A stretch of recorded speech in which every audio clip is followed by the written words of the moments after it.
Welcome to section 4, and we are talking about conditionals.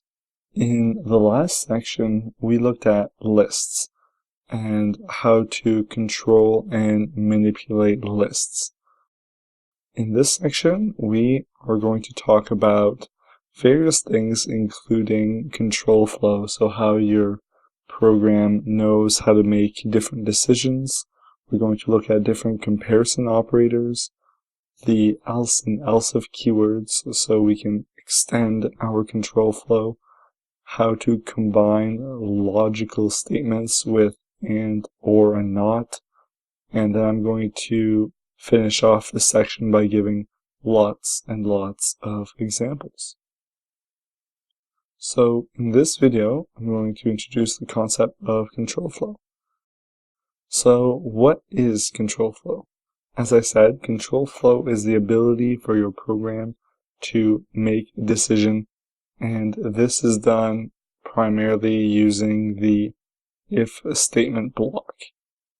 In this video, we will also cover what an embedded conditional block looks like, or an if statement inside of another if statement. Let's have a look at how we can make our program make a decision. So let's create a variable called age, for instance, and set age equal to 35.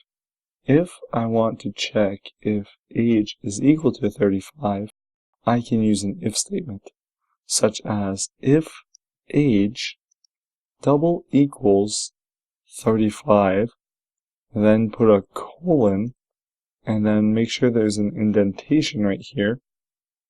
Then we can say print age is equal to 35. So the if statement checks if this condition is true. The double equals is a comparison operator, while the single equals does an assignment. The double equal checks for equality. And once we put a colon, we indent. Indentation is very important in Python. You will come to learn this in future videos, but essentially everything inside this if statement is denoted by having an indentation. So now if I run this, then it says age is equal to 35, because the variable age indeed has the value 35. But notice that if I change it, then nothing gets executed. So if we look at this flowchart over here, the if statement works in the following way. It says if some condition is true, then we go down here and execute the statement inside the if statement. Otherwise, if we go back to the condition that's false, then we completely ignore the statement or statements inside the if statement block. So that's why when the condition was false, we didn't see anything printed at the console. Now let's see another example, perhaps with a string. So suppose I have a name, let's say Megan. Now let's check if the variable name is equal to the string Megan. And the way we do this is the same. So name double equals Megan, indentation, and print yes, my name is Megan, and we run this, and indeed it runs. Now if we want to do a further test and test if Megan's age is 35, then we can do the following. We can say if age is equal to 35, then do something else.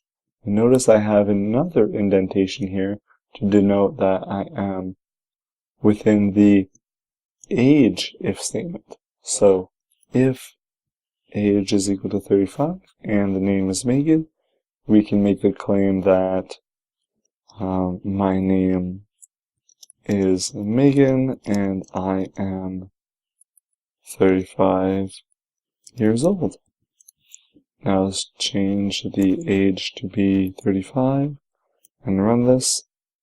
And we get age is equal to 35, my name is Megan, and my age is 35. Now, what do you think would happen if I changed the name here to be Susan, for instance? But then we only get that the age is equal to 35, so this never gets executed, but neither would the inner if statement, because it requires that the first one also be true.